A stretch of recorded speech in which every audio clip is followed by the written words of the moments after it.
What up, everybody? It's your man Player T. That's me, Hollywood in the Hood, doing it really big. Had AT&T 28-day speaker series. I'm right here with the incomparable Mr. Jeff Johnson. How you doing, sir? What's up, brother?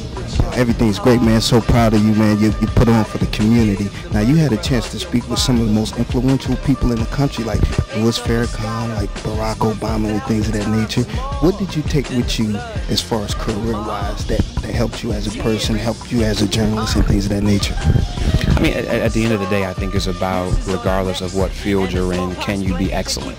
And so whether you are a ball player, whether you are a teacher, whether you are a factory worker, or whether you are a barber, do you do what you do with excellence? Do you find new ways to raise the bar of what you do? Do you practice your craft? And those are all things that I and so many other people are challenged with on a daily basis. How do I keep pushing as hard as I have been? And how do I learn how to work smarter so I'm raising my game even further? Now, you were the director of NAACP as far as the Youth and College Division. Right. You know, what did you learn from those experiences? I know you were in touch with the youth. You know, what are the youth crying out for in these things? Young people, just like people, want opportunity. They want the best life available. So young people want to be educated. They just want to be educated in a way that's relevant to them. They want to be able to work and have opportunity. They want to be able to earn a living in a legal way. They want to be able to have the opportunity to be able to make their life better than their parents' lives. I mean, that's what young people want. That ain't new, though. And so the thing about it is we got to stop pretending like young people in 2012 want something different than young people in 1965 did, or 1975, 85, 95, or 2005. Just because this generation uses iPads versus a pad of paper doesn't mean that their aspirations are different. They still want the ability to be able to become what God created them to become. Now, one last question. What sense did you get from the people? Because you were able to speak with an African head of state. Sure. You know, so what sense did you get from, speaking with that head of state? What sense did you get from the people? Well, I mean, the continent of Africa is as diverse as any place in the world, and so talking to Ellen Johnson Sirleaf, who's the president of Liberia, is very different from talking to Omar al-Bashir, who's the president of Sudan. I was incredibly inspired to talk to Ellen Johnson Sirleaf. She, in many cases, was the Barack Obama of Liberia. The first woman elected head of state on the continent of Africa, coming in after a 13-year civil war. So you had a ton of a reality there that was very much like it was in America here. No economy, not just a bad economy.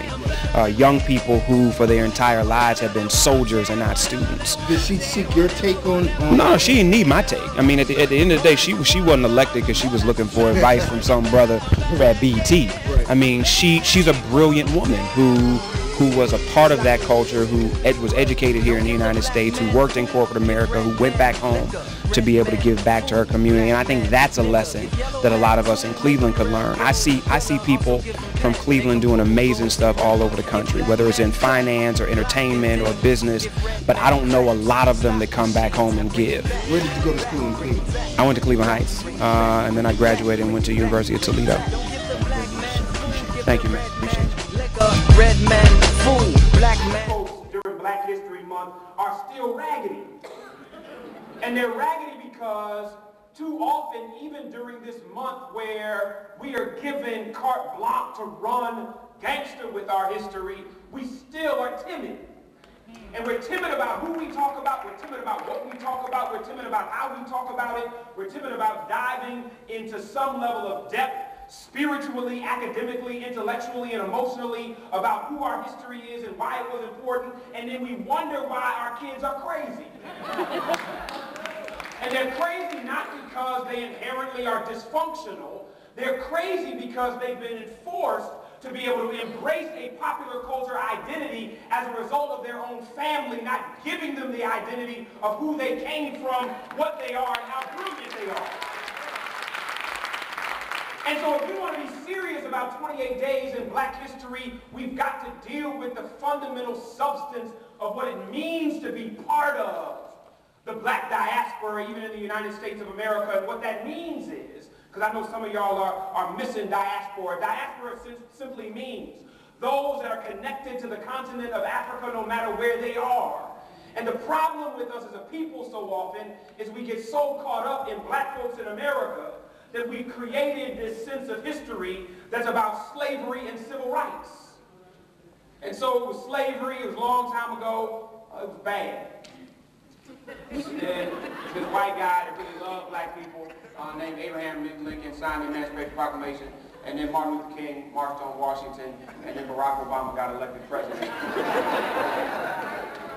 And that's like Black History Month 101, 102 in the graduate survey course.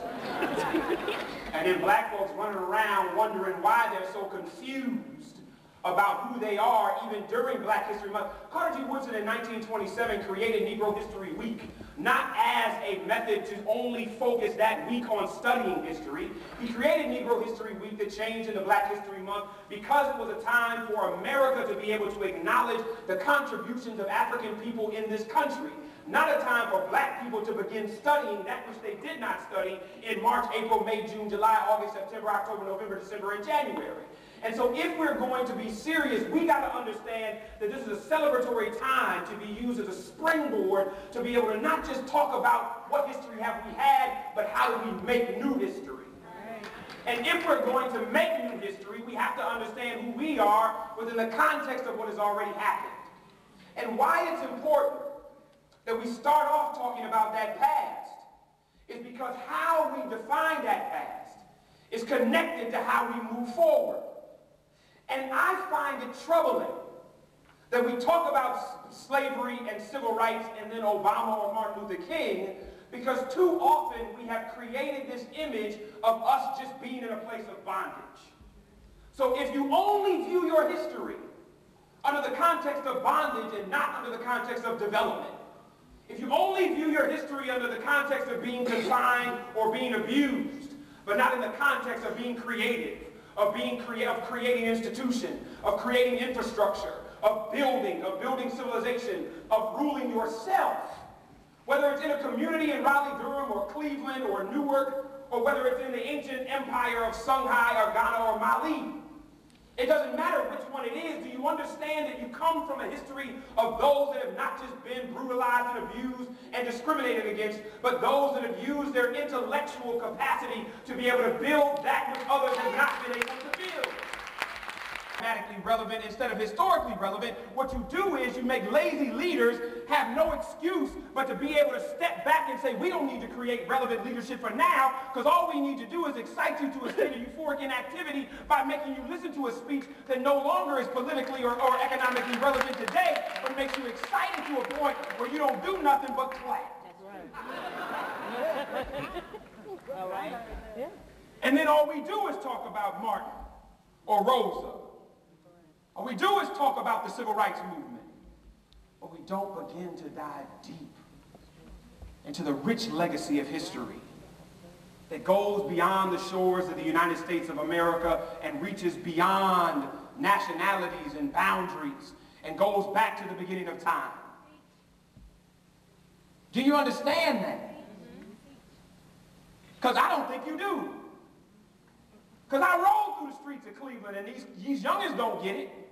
But they don't get it because their parents don't get it. See, the word says, raise a child in the way that he should go so that when he grows old, he won't depart from it. You see crazy kids, I'll show you some crazy old people. You see some uneducated kids, I'll show you some neglectful elders. You see some kids that don't love themselves, I'll show you some people that didn't love them. You see some people that don't know their value, I'll show some people that never taught it to them. And so when you begin to talk about black history, what do you even talk about? Do you just talk about those things that I mentioned, or do you begin to look that history started yesterday? And do you talk about people like Whitney Houston, that it doesn't matter how she died, what matters is the gift that she gave to the world, that people would be able to be inspired? Or do you go further back than that and talk about Barack Obama, but also talk about a Michelle? And do you talk about those nameless and faceless men and women that are behind the campaign that changed the very political fabric of the United States? Or do you go further back than that? And you talk about people in Cleveland like Stephanie Tubbs Jones that went places women didn't know how to go and broke down doors politically, that whether you liked her or not, she was a champion politically in spaces representing you when nobody was